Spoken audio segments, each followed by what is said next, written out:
Hello everyone, আসসালামু আলাইকুম। কেমন আছেন আপনারা?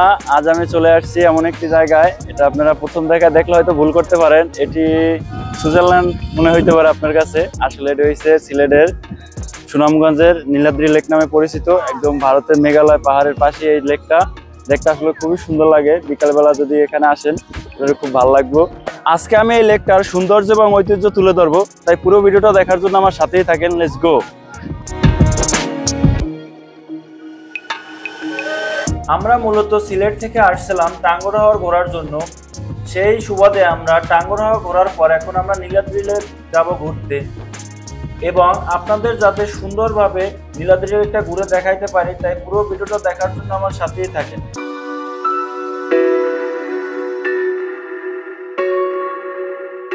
টাঙ্গরহাওর ঘোরার পর নীলাদ্রি লেক যাওয়ার পথে দেখেন মেঘের কতটা একটা ভয়ঙ্কর দৃশ্য মেঘালয় পাহাড়ের সাথে মিশে আছে। এজন্য মেঘ আর পাহাড় সব একাকার হয়ে যাচ্ছে। এখন আমাদের বোট নীলাদ্রি লেক ঘাটে চলে আসছে। এখন আমরা বোট থেকে এক এক করে উঠব এবং নীলাদ্রি লেক ঘুরবো এবং আপনাদেরকেও দেখাবো। আর এই নীলাদ্রি লেকটি হলো সুনামগঞ্জ জেলার তাহিরপুর উপজেলায় উত্তর শ্রীপুর ইউনিয়নের টেকের ঘাট নামক গ্রামে অবস্থিত এই নীলাদ্রি লেকটি। আর এই লেকের প্রকৃতিক নাম হলো শহীদ সিরাজ লেক। আর এটি হলো চুনা পাথরের খনিজ পরিত্যক্ত লেক। আর এই লেকটি হলো একদম সবুজে মোড়ানো। একদিকে হইছে ভারতের মেঘালয় পাহাড়, আর বাংলাদেশের ভিতরে পড়েছে সবুজে মোড়ানো কিছু টিলা। আর এই টিলার উপরে আমি এখন উঠবো এবং আপনাদেরকে এগুলোর সৌন্দর্যগুলো দেখাবো। আসলে যতই উপরে উঠি ততই ভালো লাগে, একদম যেন মেঘের সাথে মিশে গেছে এই টিলাগুলা। এখানে আসলে বিকাল হইলে দূর দূরান্ত থেকে অনেক পর্যটক চলে আসে, তাই এখানে এখন অনেক লোক আসছে, তো আমরাও আসছি।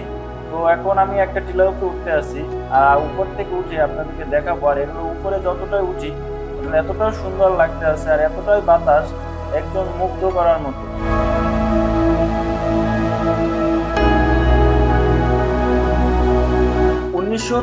সালে এই পাথর খনি থেকে পাথর উত্তোলন করা হয় এবং 1947 সালে দেশ ভাগের পর এই খনি এটি বন্ধ হয়ে যায় এবং 1960 সালে আবার নতুন করে চালু করা হয়। 6 বছরের পর আবার এটি বন্ধ করে দেওয়া হয়। আর এখানে আসলে আপনারা একদিকে দেখতে পারবেন ভারতের উঁচু উঁচু মেঘালয় পাহাড়, যেগুলো একদম মেঘের সাথে মিশে আছে মনে হয়। আর একদিকে দেখতে পারবেন বাংলাদেশে একটি লেক, তার পাশেই রয়েছে সবুজ টিলা। শুধু যেদিকেই তাকাবেন শুধু সবুজ আর সবুজ দেখতে পারবেন। আর এই লেকের ভিতরে রয়েছে ছোট ছোট নৌকা, চাইলে আপনারা নিজেরা এগুলো চালায় দেখতে পারবেন আর এই সুন্দর দৃশ্য উপভোগ করতে পারবেন।